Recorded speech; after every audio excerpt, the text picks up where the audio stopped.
Hey, it's Chris, Liege of Games. Now, I talked about the games that I thought were slightly overrated based on my own personal opinion in the Board Game Geek rankings. Now, I'm going to tell you 5 games in the top 100, 150 or so that I think are underrated. Games that I think should be personally ranked higher. Again, some obvious choices with a different spin, and a few that, again, when I looked at the ranks, I said, why the heck is this not higher? Let's do this.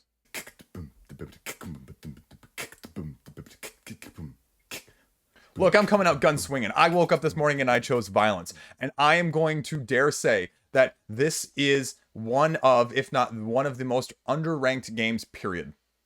And I say this as a game that's ranked like 9th and 10th overall in its respective categories, like 10th overall board game, but like 9th thematically. I'm saying this is underrated because I say that this is better than one of the best 9 games overall, period. I'd say this is top 5. I'd say this is top 3 personally. Again, that's why this is my list. Now, this is the ultimate example of a game that does not need excessive deluxeification, that you introduce this game to somebody and they go, oh, this game doesn't look like anything special. And so again, it's a little bit different than just a pure rankings. But this is hands down the best cooperative game out there. I'll fight anyone in the comment section that says otherwise. I believe that is the case. And this is a game that was put out originally on crowdfunding in 2015, the sequel in 2018, publishing in 2017 and 2020, respectively, from that aspect. And if you are like me, I remember this being on crowdfunding the first time. I remember I poo-pooed it. I didn't even give it a second glance. Now, if you had to guess, how much money do you think this raised on crowdfunding originally? It only raised $84,000. Now, the second time around, it raised 10 times that. The third time around, if this went around again, I would say it would raise probably 2 or 3 times even that at this point. But why is this so impressive? Why do little plastic, arguably the worst plastic miniatures I've ever seen in a game, make me so giddy, and why I will never turn a game of this down? Well, it's because you have such nuance and depth that went into creating this game in the first place. The amount of balancing that went into this game, the amount of just effort that went into balancing this, the only thing I can look out comparable in terms of factions and asymmetry with these characters, these spirits that you take on the role of as defending the island from the invaders, which again is a different twist on the thematic colonialism that often people harp on. The only thing even remotely close that I can think of off the top of my head is Root. And this dwarfs even that. Because not only did they do it once, they did it with a whole second Kickstarter with 2 other promo expansions in between. And with this Kickstarter, they didn't hype on the hot train right after Spirit Island took off, right? They took a whole 3 years in between to develop a whole new game that was going to not have power creep, not outdate the first one, not overshadow the first one like a 2.0 version, but to harmoniously blend them together to create an end product, which I don't know if ever will be replicated in the board game scene. This is a top 2 or 3 game for me personally in my collection, period. And I haven't played as all the spirits yet either. I haven't played with all the modes yet either. And so it's only going to go up. And again, this is a game that constantly surprises people that are not used to this, because it also helps with the often critiqued and criticized quarterbacking that people rant and rave on all the time as well, because it's so asymmetric, because it's so I have to worry about what I'm doing and optimize what I'm doing. I don't have time to control what other people are doing. Now again, whole other side tangent that quarterbacking is a group problem, not a game problem, but that's a whole nother rant. But that's why I think this is the first game on my list that is severely underrated and underappreciated, because also if you told people or asked people what rank do you think Spirit Island is, they would probably underrate it themselves as well. So that's why it's first on this list. Second, we're going to go complete opposite direction here. We're going to go with El Grande. Now, again, this is probably one of the oldest games on the top Board Game Geek 100. And it's slowly being phased out of the top 100 right now. 86th ranked game overall. And I have no doubt by the end of this decade, it will probably be out of the top 100, which is a shame because this game puts all other area control games, in my opinion, or a vast majority of them, to shame. It does not need, just like Spirit Island, the bling. It does not need the deluxification. It has plenty of expansions, but to be fair, the base game in and of it by itself is more than adequately complete and a full experience that you never need more of, just like Spirit Island. And the expansions only do more to add on, not to necessarily detract, which is what other expansions do or that are not well balanced. And I'm looking at you, several of my CMON plastic-filled half-empty boxes. And this is one of the few games that I vehemently agree with shut up and sit down on. Not that that really matters. I'm a nobody. But that is just elegance in its simplicity is greatness. And it cannot be understated. This is, if I'm teaching someone a new area control game, one of the only two I have 3 in my collection, and this is one of the 2 that I would teach them to implement that. Because you can play it, you can understand that the rules are like 4 pages long. Think of all of the other subsequent area control games that have come out. All of them. Think of Lang's trilogy. Think of anything recently, even Enos, which people, really rave about. How many pages of rules are some of those games? Twice as many at bare minimum?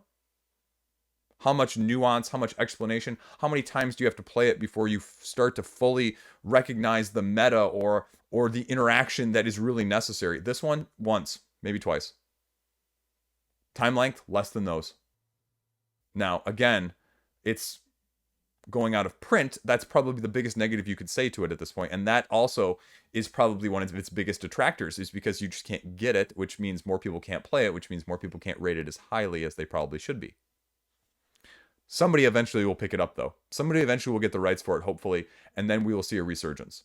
And that's the best thing you can hope for with this game, because the manipulation, the card use in the area control, as well as the bidding of turn order, along with putting the king to effectively nullify certain areas, just haven't seen it done nearly as well in things that are twice as complicated. Again, complex game does not mean better. Heavier game does not mean better. This is a prime example. That's why it's number 2 on this list. Now, number 3, this is Res Arcana. Again, this seems awfully weird when you look at the rank, because I view this as the distilled down to a pure engine building. This is engine building at its most streamlined. To be able to take a set of random 10 cards with a character, a asymmetric ability, and then play a game of essentially chicken/race to the finish to see who can do it the best.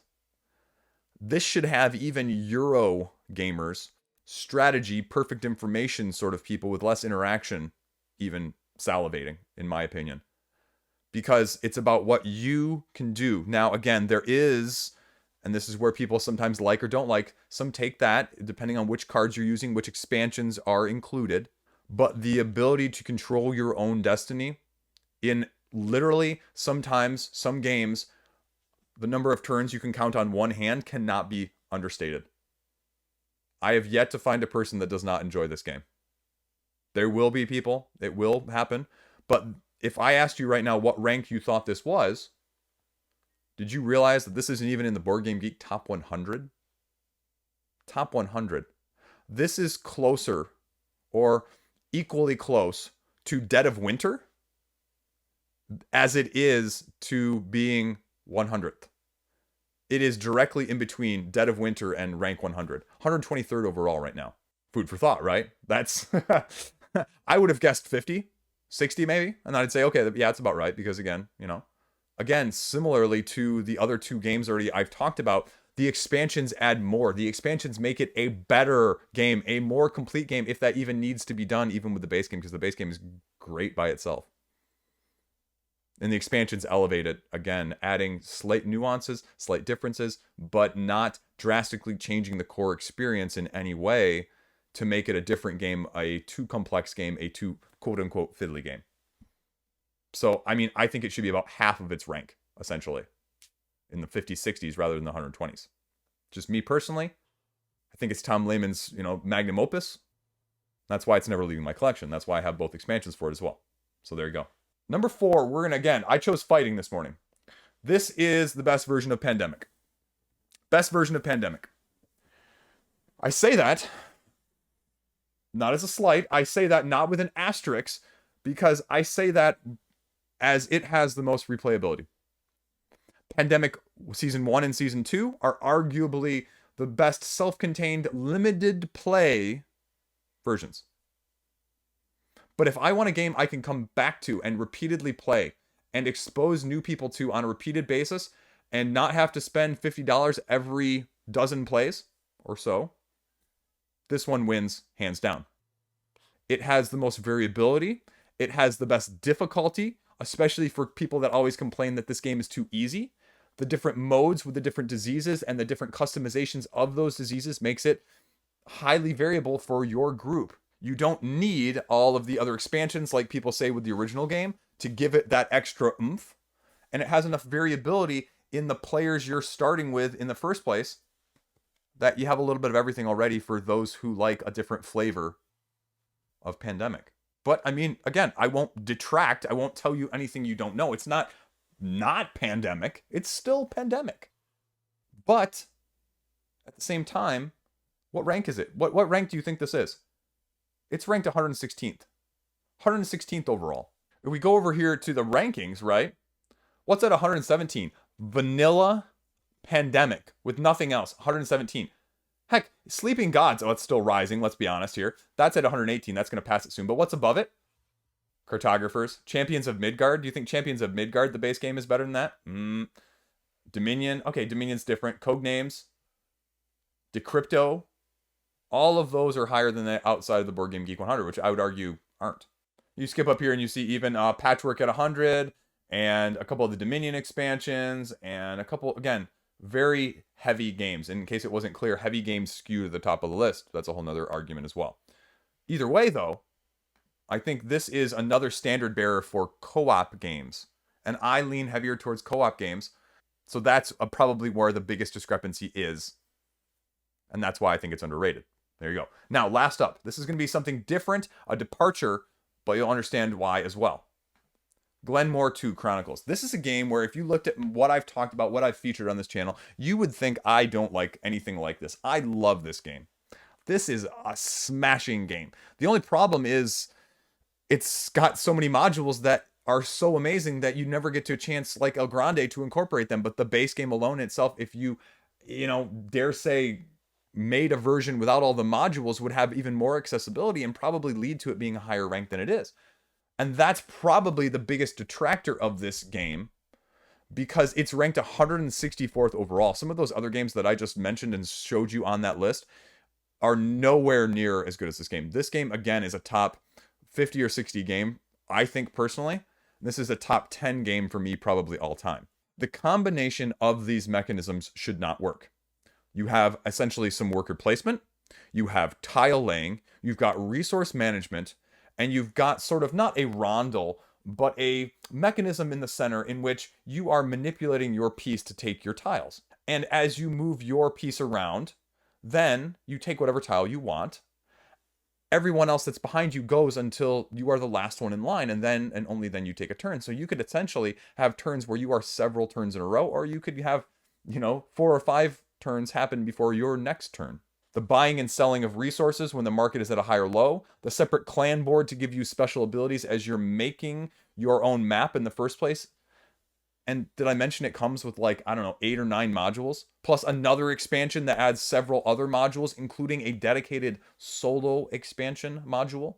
Like I mentioned, this game should be higher. This game is higher, except for the main detractor, again, being price point. Because I think the base game with all those modules, because they said we're not going to separate all of them out, goes for like $70, I think. Around that. 70, maybe even a little bit more. And that's a pretty hefty price. Now, again, from a retail side of things. Because you can pick up any crowdfunding for about that, including shipping nowadays. But for some reason, people aren't willing to put out, again, this is the interesting split that we've seen in our hobby. You won't put out $70 for this game, which is proven easily should be Board Game Geek top 100 of all time. But you'll put out more than that for a game that's unproven based on promise alone. And that is a comment that I am including myself in as part of a problem sometimes. But that's why it's not as high. If you had a stripped down version of just the base game for 35 bucks, 40 bucks, I bet this game jumps 20 ranks in a year. Easily. Again, just me putting it out there, but Funtails has done an absolutely tremendous job smashing it out with not only the base game, the modules, but the expansion, the Highland games as well. So there you go. Those are 5 of my games that I think are underrated personally, but also in the rankings on BoardGameGeek. Say what you will about the rankings again, because they, like I mentioned, definitely skew towards the heavy end of things just by that small skim you saw there. I would be interested to see a breakdown of like rankings by weight of like the top 100 and see sort of the bell curve of what that looked like, because I think it would be very telling. Or maybe even a bigger sample size of maybe like the top 200 or 250. I think you'd see some very interesting curve skewed one way. So there you go. What are yours? Personally, from your collection? Personally, from the top 100, 200? What do you think? Like I said, interesting list, right? Thanks for watching. Stay classy. Let me know what you think in the comment section. If you like this, as always, hit the like button. Let YouTube know you like it, and maybe it'll show it to other people, so we can get more people aboard the... Is this a hype train? I don't even know if this is a hype train anymore. I'm talking about games that are more than a year old, so I'm a Kickstarter peddler. This is dangerous territory, so I gotta stay away from it a little bit. Have a great day. See you around.